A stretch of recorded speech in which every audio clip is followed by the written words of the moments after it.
Tommy has an axe to grind. Tommy and his girlfriend Rhea have gone to the circus. And that's where we're at, as Rhea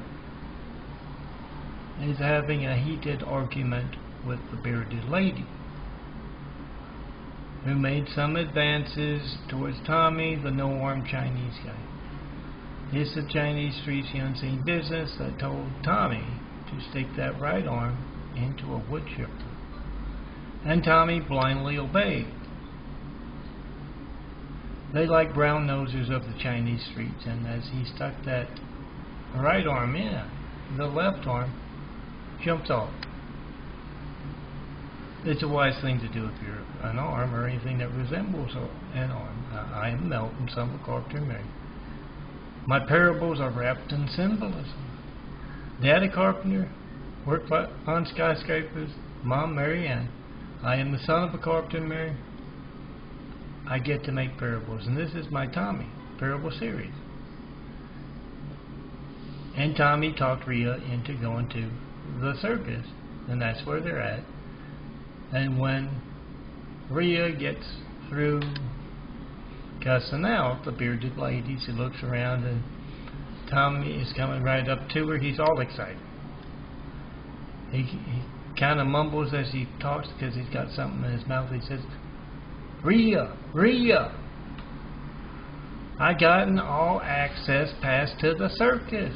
I just got to do a little work here. I got an all-access pass. And finally Rhea takes the 2 tickets out of his mouth, and he can speak clearly so she can understand. And she says, oh, that's great. What's that mean? And Tommy says, well, we get all the popcorn we want. We get all the snacks we want. We can go into any of these places at the circus. We don't have to pay for it. Oh, Tommy likes his popcorn. At the movies, he will just go at that. Of course, he has to eat funny, not having any arms.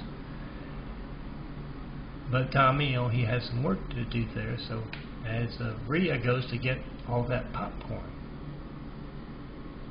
Tommy goes to meet the guy who gave him the all-access pass to the circus, Axel, the axe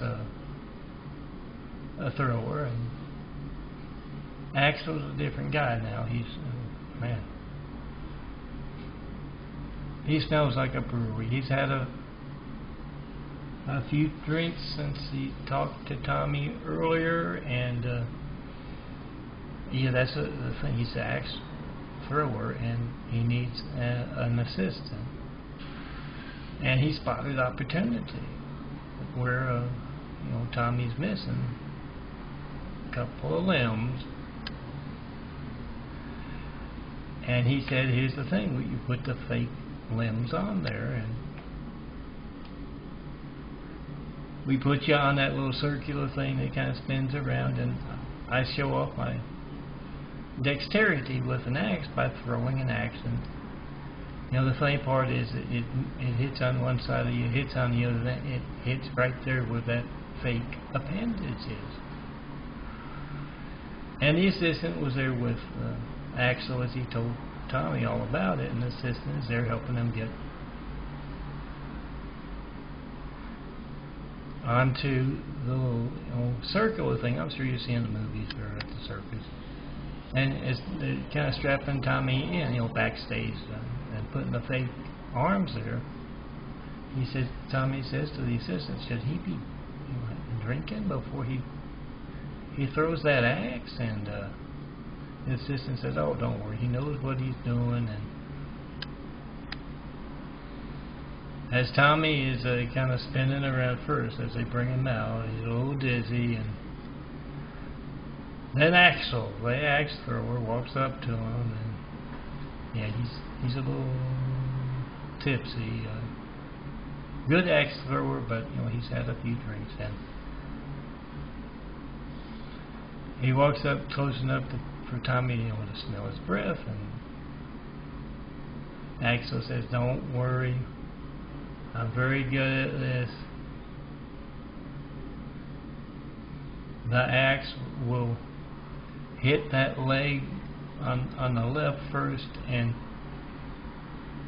the fake blood will splurt out." The assistants had this before. They look for the amputees. Then I'll hit on the other side, and the fake blood will spill out and splurt out, and everybody will have a good time. They'll laugh, they'll scream, and Tommy says, wait, it's not my legs that are fake. It's not my leg." And, all right, me too. I'm going to go through twice. And so, as he starts spinning around again, and Axel kind of staggers to that, spot where he's going to throw the axe, Tommy just screams out as loud as he can. He's a real good screamer. "Help! Rhea! Help!" And Rhea comes running out. She grabs the megaphone out of the announcer's hand, and she says, Stop the show." And he says, "What's wrong, Tommy?" He said, "The axe thrower is drunk, and he doesn't remember, he's supposed to throw at the arms, the fake arms."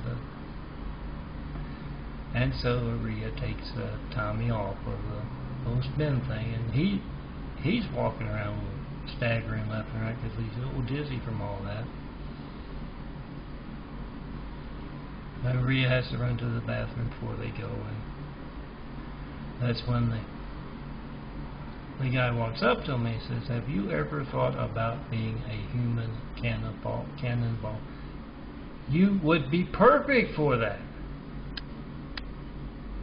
Luckily, Rhea gets back, and she gets him back home. He's got work to do tomorrow. He got promotion for losing those arms. The Chinese streets. "I'm Melton. Some call from America. Come see me in person. Be a part of the 4th of July Wave of Truth. Make a video of the hijacked call to me. Make the video of your phone of another American's lifetime being hijacked." Whatever you get, whatever boring thing you get, phone ringing, busy signal. If you get to leave a message, I sure don't get it. That's why I don't get back to you. And you don't show up on that caller ID the call off. That's dangerous folks who are hijacking America's lifelines and altering phone records to cover it up. So you say, as all good firemen, policemen, soldiers all across America and beyond, of the military bases phone, the fire stations phone, police stations phone, you make videos, see that phone is every child in America's lifeline. Firemen, police, paramedics, and you say, phone records don't lie when they're made to lie. We have Trump and Hussein's phone game. And you make the video of whatever you get when you don't get me. John Melton Burton, you post it. You got the time on your phone that you called. You got the number dialed, 424-229-414. And yeah, you can certify mail, 4260 Eagle Rock Boulevard, Apartment 409, Los Angeles, California, 90065. I'm John Melton Burton, full name. No certified mail, no 93 checks, no uncertified mail, none of that, in over 8.5 years of asking. Make the video, post the video, no matter what show they're putting on the evening news. We got work to do. Let's build a better world with truth. Make that video truth. Be a part of the 4th of July Wave of Truth. Come see me in person. Be a part of that change that this immaculate apartment is. I'm trying to lose them like a bad habit. Come see me.